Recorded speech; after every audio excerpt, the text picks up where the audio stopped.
Trump is gaining some ground with female voters. Currently, though, trails Harris by 12 percentage points, according to a new Quinnipiac University poll. The same survey conducted in August showed Trump 21 points behind Harris. Joining me now, Dustin Olson, a pollster for American Pulse Research and Polling, and also the host of the Political Trade Secrets podcast. Good morning to you. As always, Dustin, how you doing? I'm doing great. It's great to be here. Thank you, Marni. Thank you. All right. So female voters, Trump says, I'll be a protector. Talk about the gender divide. Peel away some of the layers of this political onion. So traditionally, the gender gap has been around and talked about since the early 80s. And one of the reasons why Geraldine Ferraro was even picked in the Mondale campaign. So this has been something that's been around for a while. What it typically is talked about is Republicans not having a lot of support with, or as much support with, women. What's different this year is that well before Kamala Harris was even the nominee, back when Biden was the nominee. Actually, there's some polls early this year that started showing that, in particular, the support for Donald Trump, or really more the erosion of support for Biden with minorities, was largely with male voters, male African-American voters or Hispanic voters were male. So that's really where it's happened. And it seems to be policy-based and not really candidate-based. And at this point, we just came out with a poll today for Pennsylvania. And one of the things that I noticed in that is that Trump is leading by about 18 points with men, and Kamala Harris is leading about 14.5 points with women. That is very pronounced in both directions, which is unusual. Normally, it's just Republicans not doing well with women. So that's Pennsylvania. Are you noticing any other trends in the other swing states when it comes to men and women and where their allegiance falls?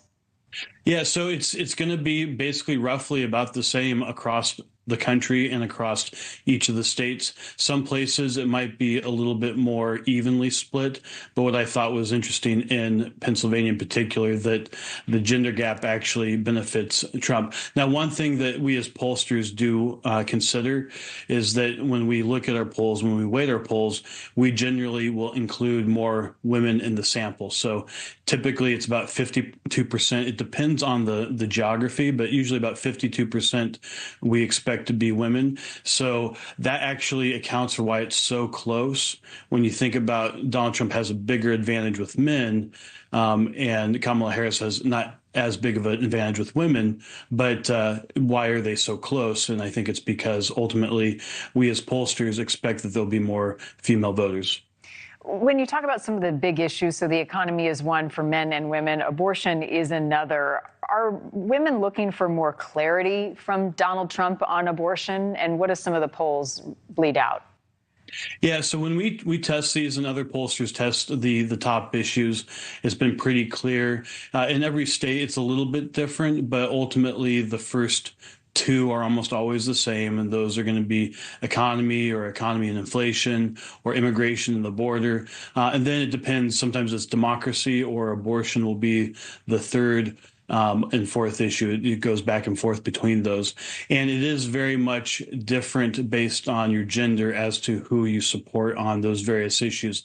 And, Donald Trump, on most of the big issues that we test on, who would handle better, he has a pretty good lead on those: economy, immigration, border, as well as a little bit of an advantage on foreign policy.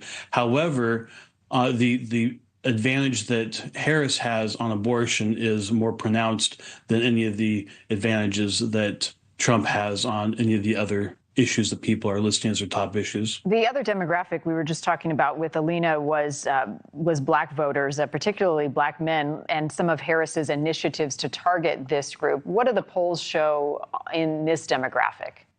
Well, it depends on the poll. It really depends on how well the poll has done with making sure that they have enough African Americans in the survey, and that they have African Americans who are also going to be all different demographics within that cohort, which, very often you see a lot of these polls are online panels, 100% conducted online. And oftentimes you're going to get people who have postgraduate degrees and have college degrees. And that's going to miss, just like we talk about white working class, black working class as well. So some of the polls don't actually capture that.